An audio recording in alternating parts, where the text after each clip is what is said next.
Hello, everyone. Happy New Year. Today is December 31st, 2025 at 1:44 p.m.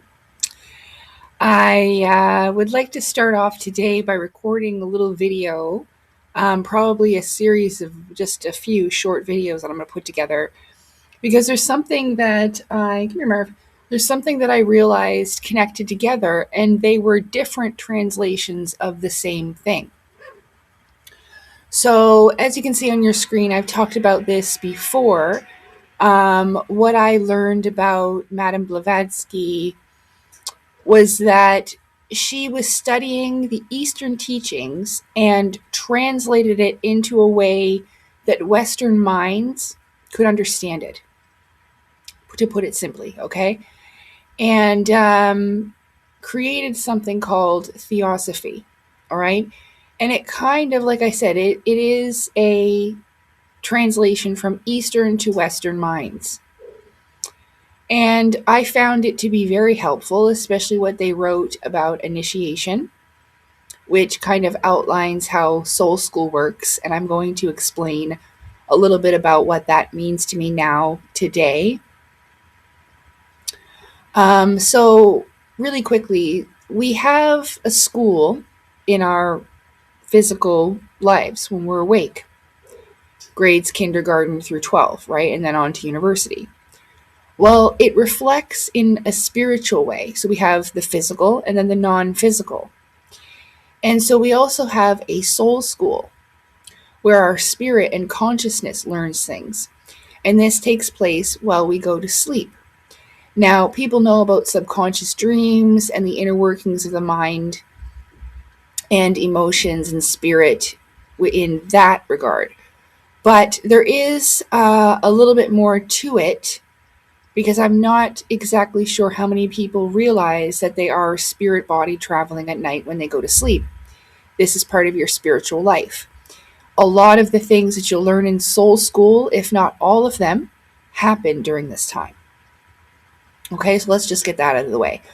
So what I have discovered is that there is this other half of life that, for the most part, for quite a long time now, we have greatly ignored completely and passed off as fantasy or delusion or whatever.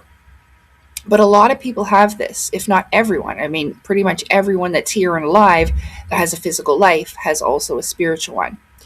But I don't want to digress into that too much. I want to come back to this, and it will all come together in a moment.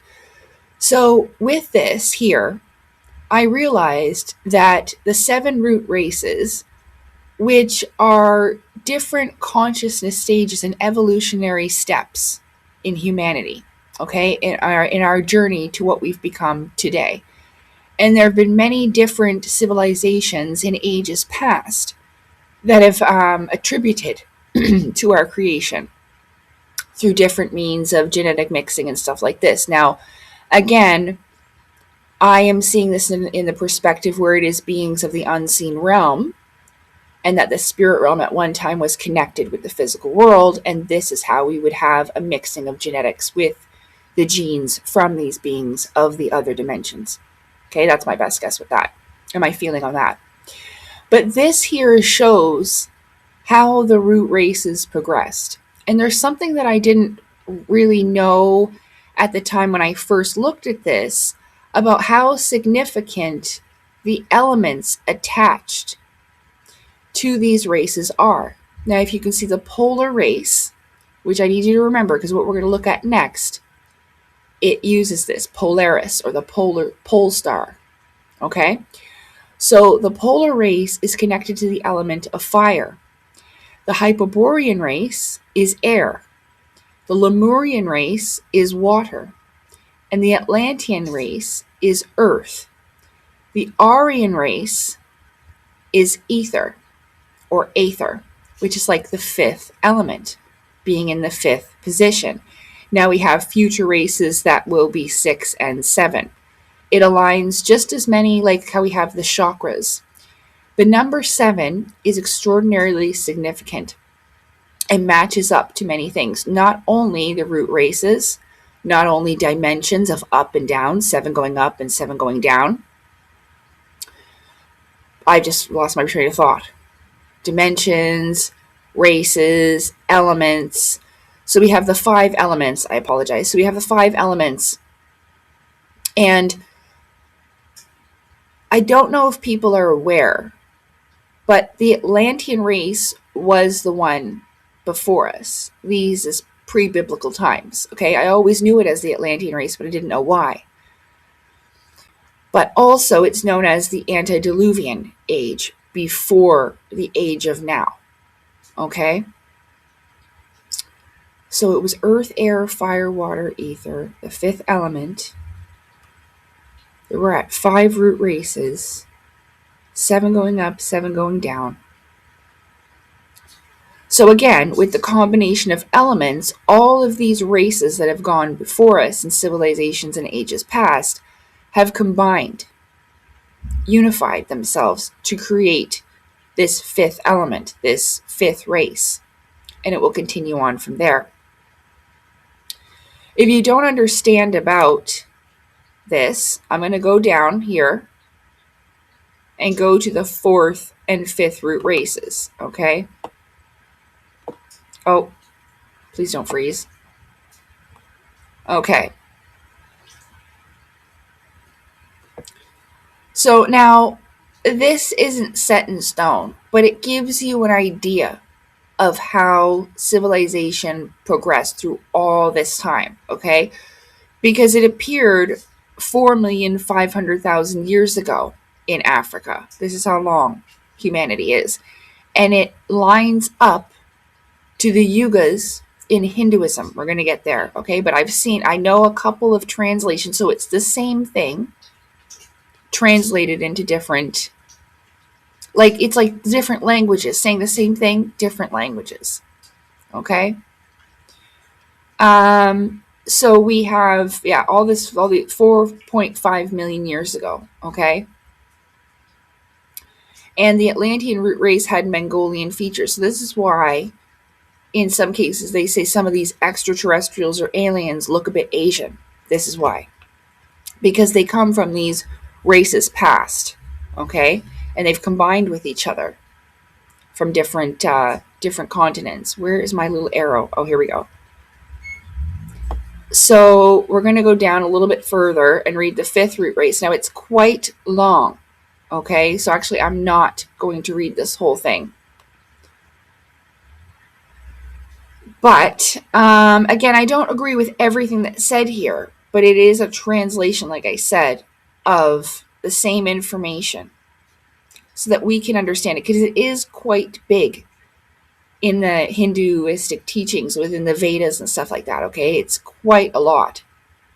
But I encourage you, if you'd like, to go over and read about this, because you need to realize that Atlantis was not a place. It was an age, and it was worldwide. And I've said this before. And this is why on many occasions people think, oh, well, we found Atlantis here or here or here. But if you look here, the first root race was completely etheric. Oh, just 1 second. My lunch. 1 second. Okay, so I just have to eat my lunch. But before we do that, I just want to point out that on this chart here, it says that we started off as astral and etheric, right? And then I believe it was the 3rd root race was the first ones to have physical bodies. Then we continue to go on. But I believe that what's going on here is a full circle, like the Ouroboros, a cycle. And we're going to go from astral etheric to spirit and matter combined. So etheric, unseen, and physical, seen, combined. Spirit and matter together. So that's what we seem to be heading at with this. This is my intuitive kind of guess and how I see things, right? Even though it does not look like a circle here, you see how it's gone up and then gone down and then coming back up? It can be represented this way, like 7 going up and 7 going down. So if our race descended with time, and now at the Aryan race where we're at now, is at like the lowest point, then we will go up from here. Okay? So when we come back, we're going to look at Martin Kenny's universal disclosure and connect with that. And then we're going to look at the yugas and stuff like that within Hinduism. Okay? So we'll be right back. Thank you so much for watching. I hope you have a good day. Well, we're not done yet, but I still hope you enjoy your day. And again, Happy New Year. See you in a few minutes. Bye. Hi, everyone. Welcome back. It is our second little part of this video. It's a few hours later. It's 5:41 p.m. still on December 31st, 2025. Happy New Year. I'm dressed for my live stream. I have just about, 45 minutes before I go live, so I'm going to finish this up. So as we discussed, we looked over the precession of ages and the civilizations therein, okay, from 1 and through until 5. Now, something I went over before was the legend of Atlantis. If you remember in our last section, we saw the Atlanteans and then the Aryans, so the 4 and 5. So we're talking about 4 Atlantean age, okay? So I've talked about this before with Plato's Atlantis, and it says here, Plato's Atlantis is often viewed as a parable about the dangers of hubris and moral decay, reflecting deeper philosophical themes rather than a historical account. Its allegorical nature has influenced various esoteric traditions, suggesting that the story serves as a warning about the consequences of societal corruption and the loss of virtue. So again, this is another creation of symbolism and allegory. We're going to go over here. Is this working? Yep. So I talked about this, again, as being a symbol of the ages or the civilizations. Okay, so we've got 1, 2, 3, right? And then 4 would be the land of the Atlantean age, which some would know as the antediluvian age, the pre-biblical times. Okay, so this is something that's symbolic. So this is why we have a lot of people that say, oh, well, we found Atlantis here. We found Atlantis here. See, here's a little map saying Atlantis here. Now, again, we have these rings going out in these pictures. I don't know if you can see this little green where my pointer is, but they're all pretty much the same. Okay, 1, 2, 3, and then 4 is the thriving civilization, if you can see here in this picture. Let's see if we can get it bigger.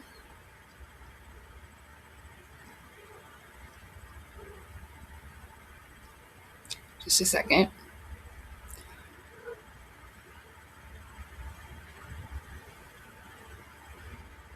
Okay. So we have over here. See? There's really nothing on the inner rings, but then on the outer ring here, it's quite populated. Okay, and this is what it's symbolizing. This wasn't an actual place. Again, this is why they said, we found Atlantis here or Atlantis here. No, you found remnants of a past civilization that was worldwide. Okay, now keep this image in mind because we're going to close this one. And we don't need this one. And we're going to move over here to my channel. And this is something that I posted 2 years ago.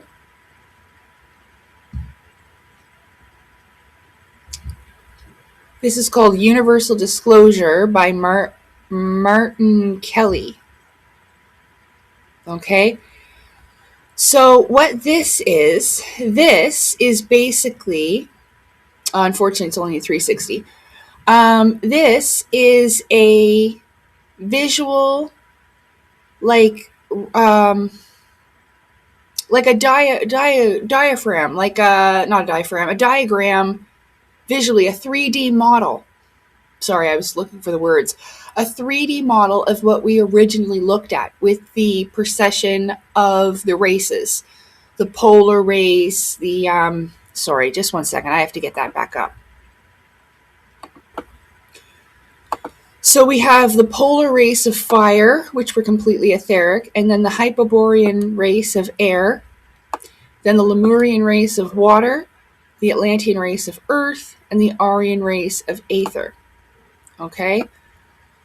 So the video here is actually, see the concentric rings of land? Almost like the Atlantean description, but this is symbolic. It's something that gives you a visual of how the ages progressed and how our evolution came to be, okay? Now, seeing this, if you recognize this with the rings, let's see if I can get one of the names. It talks about the cosmic calendar.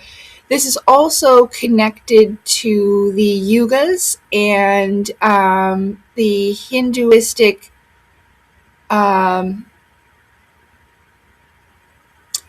let's see, they do the planets here. See Mars and Venus? So we also have like the different planets and planes. It's interesting, but I see it now as a visual of what we looked at originally.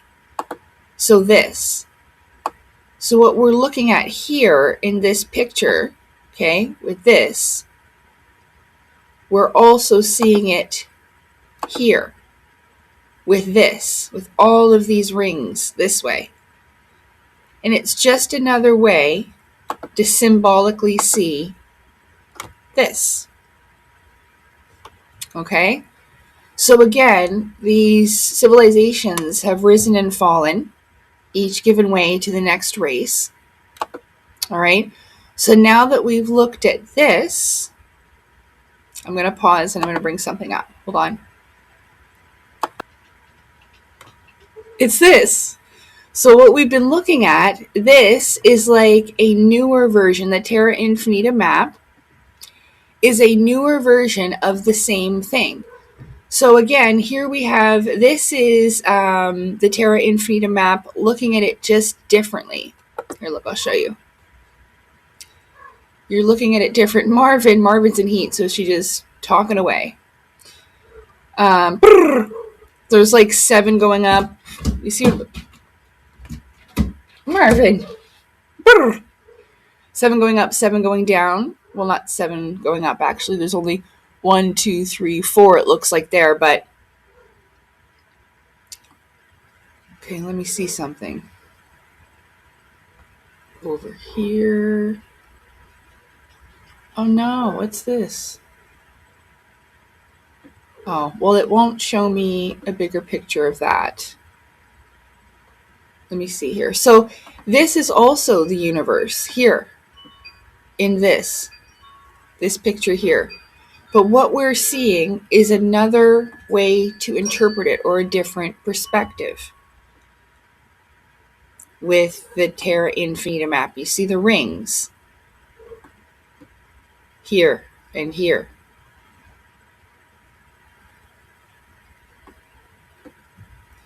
So we're also seeing it here. You see the different layers? Let's see if I can bring this one up.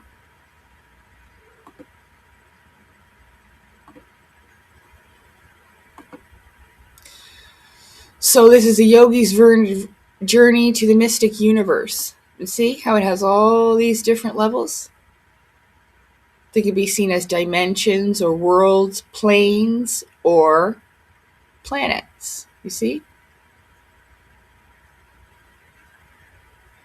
So like this, layers, like layers of a book.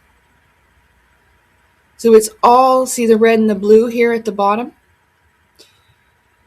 It's just a way to be able to see things, whether it's a physical or spiritual map.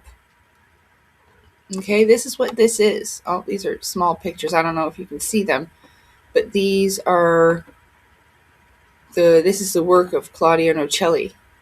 Okay? With these rings, it's the same representation, representing the ages, the civilizations, and the different peoples of creation and all throughout time.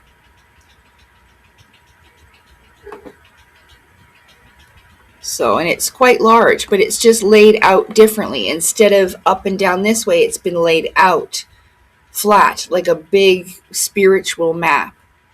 You see what I'm saying?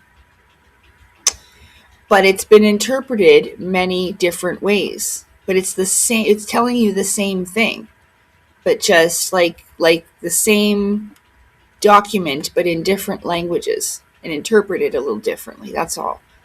That's why Claudio always talks about a change in perspective.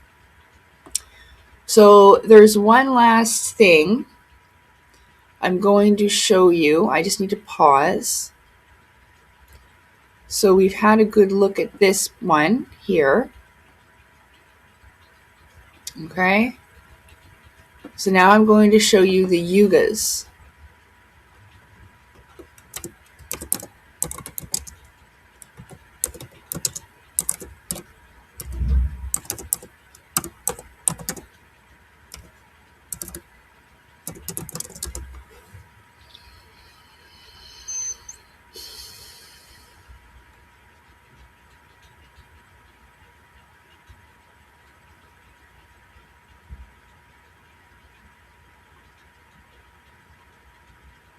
Okay. This one. And then we want the Vedic Multiverse.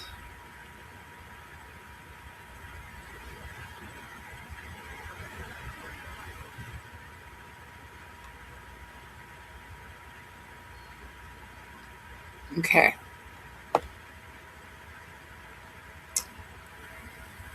So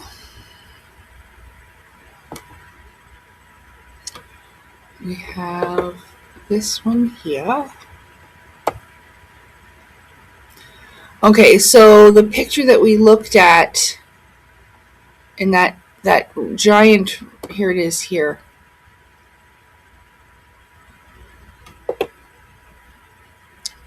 Open image. Okay. So, remember we started here with Atlantis, the interpretation of Atlantis.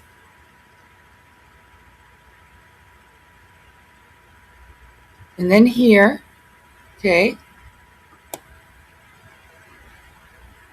and we're going towards Vedic Cosmology, okay? That's how they show how the universe is set up. Now, this is the ages.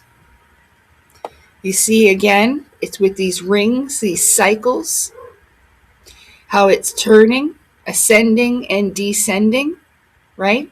Even in the flat earth maps, you'll see these arrows indicating which way each ocean and the provinces therein are turning.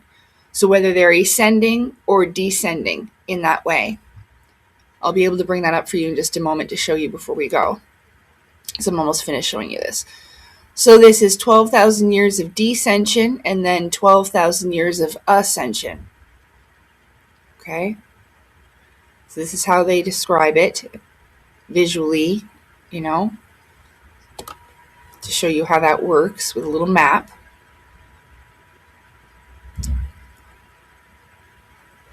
And then we have this. Okay, so again with the rings. Do you see the rings? And then Earth is right in the middle. Right in the middle. And then we go Atala, Vitala, Sutala, all of this. Okay, these are hellish planets or planes. Okay?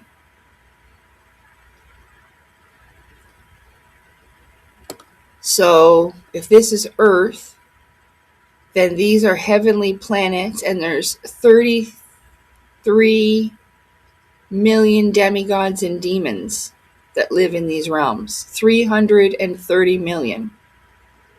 Okay? There's a lot. And there's the lotus flower. That's also symbolic of blossoming consciousness, reaching the crown in the divine. Okay. So we have this one. And then we have this one, Vedic Cosmology. See? They're different planes. The upper lokas and then the lower lokas. There's different oceans and different things like this. And of course, again, it's symbolic, not literal. Even at the bottom here, we have this snake, like on the Secret Teachings of All Ages, it has the snake around the bottom of the tree. Again, symbolic. So if you remember this, hang on, I gotta close some of this here. So we're gonna go back here. This is what we're looking at, but in a different way. You see? Boop, boop, boop, boop, boop. Okay, so we're going to go back here. I'm going to get rid of that website. And we're going to look up the Secret Teachings and look at the book cover. It's interpreting all the same thing that I'm showing you here today.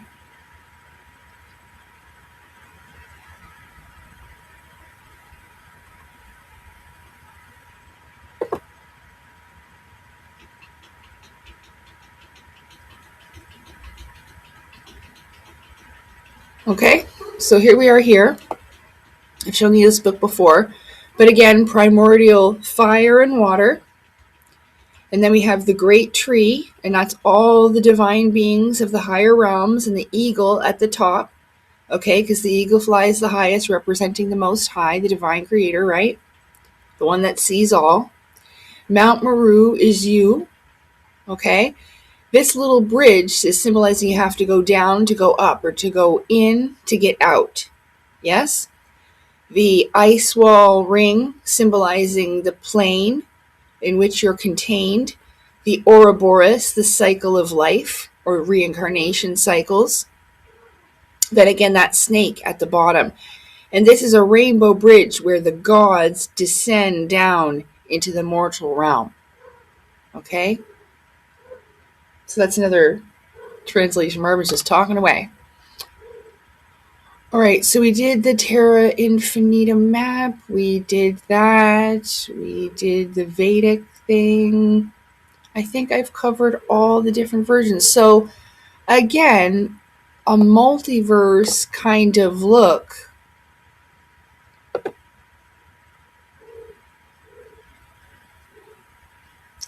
is this. So we have all these little universes inside one great big one. See what I'm saying?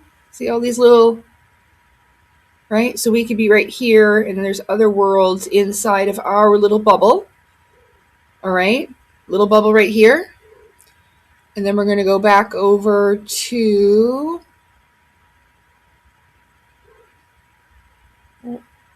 where'd the Terra Infinitum map thing go?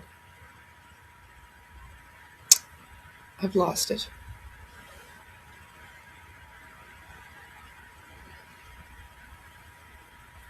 Okay, well, we got to go back to the Terra Infinitum map.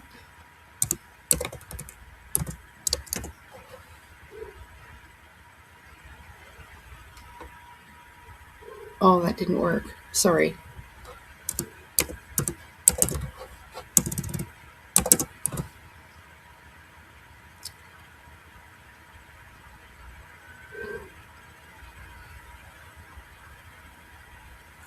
So what we're looking at here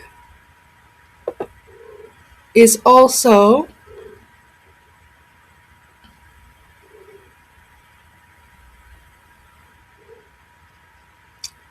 goodness gracious. Well, I can't get it any bigger. But, oh.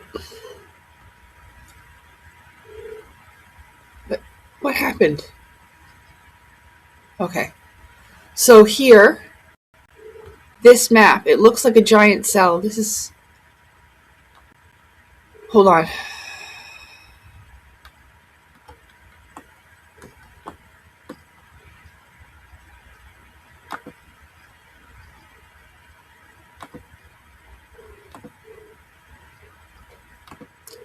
Okay, Marvin. You're a good girl, Marvin. I gotta get the full map, not just a piece of it.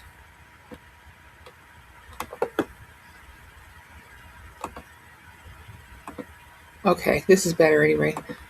So we're looking at this. All right, this. So what we saw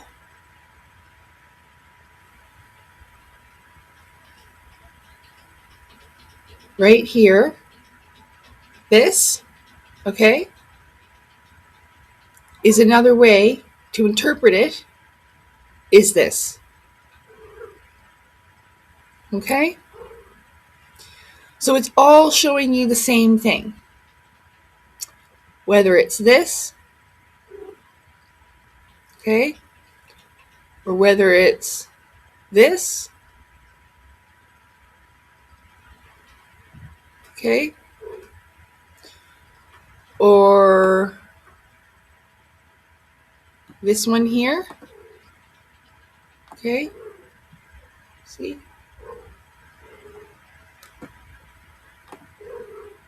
or this. Again, we have Mount Meru here, and then Mount Meru was in the Secret Teachings on the front cover of the book.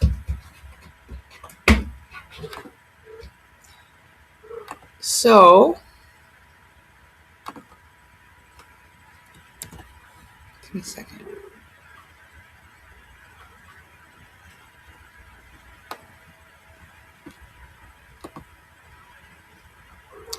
So that was Mount Meru that I showed you here, right here in the center. The known world, it literally says known world right there. Right there. And on Claudio's map, right in the middle, it's called the known lands. We're going to look at that in just 2 seconds. Oh my goodness, Marvin. Hold on, baby. Oh. Okay, well, look, we've seen this before. But right here in the center with the little tree, underneath the tree in here, right in the center, that's Mount Meru. Okay?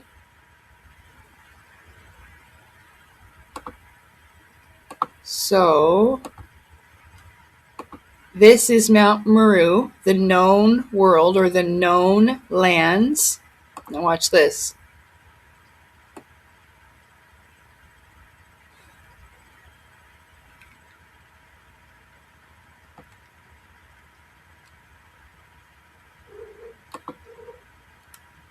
Okay, well, this isn't directly the one here, this one here. Am I going to be able to see this one? Yep. Share this tab instead. Where does it say that? The known lands is these ones right here. Right in the middle. The known lands. But it doesn't actually say it. Why doesn't it say it? Hold on 1 second.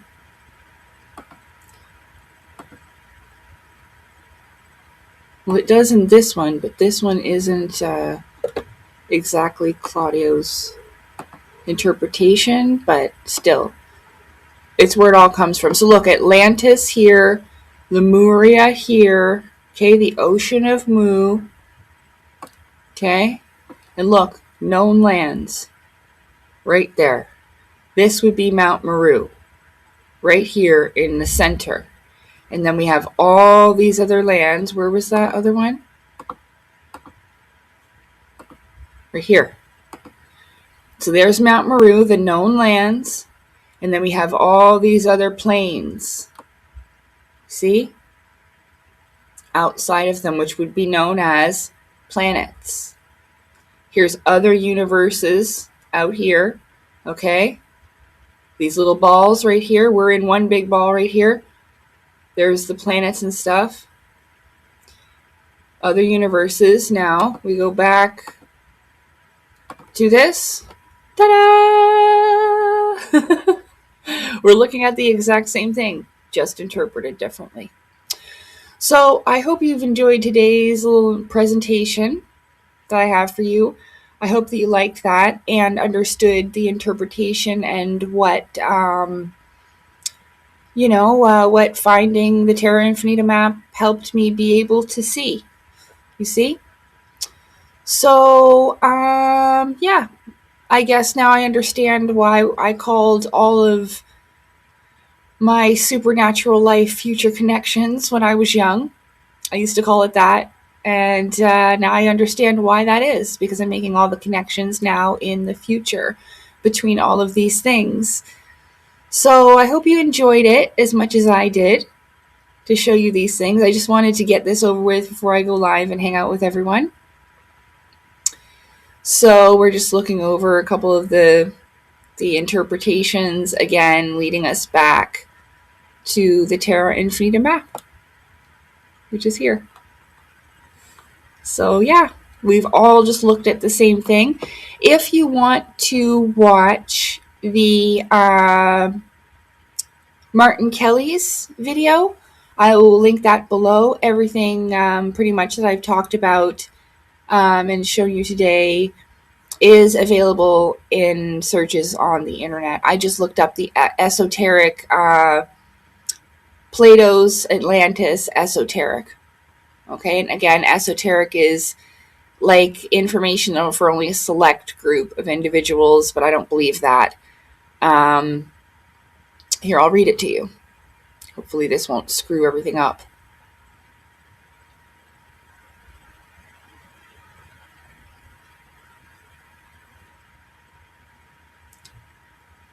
So 1 sec, I'm just opening my Telegram.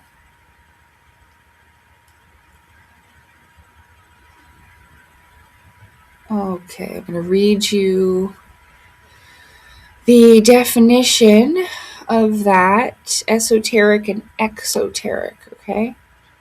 I do have an excellent post from my Telegram about the realms, the upper planets and lower planets, celestial beings. It also talks about flying saucers, reptilians, and stuff like that. So I will link these. It's the Multidimensional Universe of the Vedas, Vedic Cosmology, the Vedic Universe with Devas and Asuras, and there's a really good playlist and seminar with that. So the definition, okay. Esoteric refers to knowledge or teachings that are intended to be understood by only a small specialized group of people, often with secret or inner meaning. The term originates from the Greek word meaning within, so esoteric is within, contrasting with exoteric, which refers to knowledge accessible to the general public. Exoteric refers to ideas or teachings that are suitable for the general public and easily understood, as opposed to esoteric, which is meant for a select group. It often describes concepts that are accessible and open to everyone. Okay, so that's the difference. So within, without, as within, so without, yeah? It's something like that. Okay, so just in case you didn't know what that was, that's what that means. I very much appreciate you being here with me today. I hope that you enjoyed this video, and I hope you find it beneficial and useful. If you have any questions or you want to talk about anything regarding this topic, you can put your comments down below and your questions and stuff like that. If you could give me a like and support my content, that'd be greatly appreciated as well. So Happy New Year, everyone. Thank you so much for being here with me. And I'll see you soon in the live. Okay? Take care. Bye. Mwah. See you next time.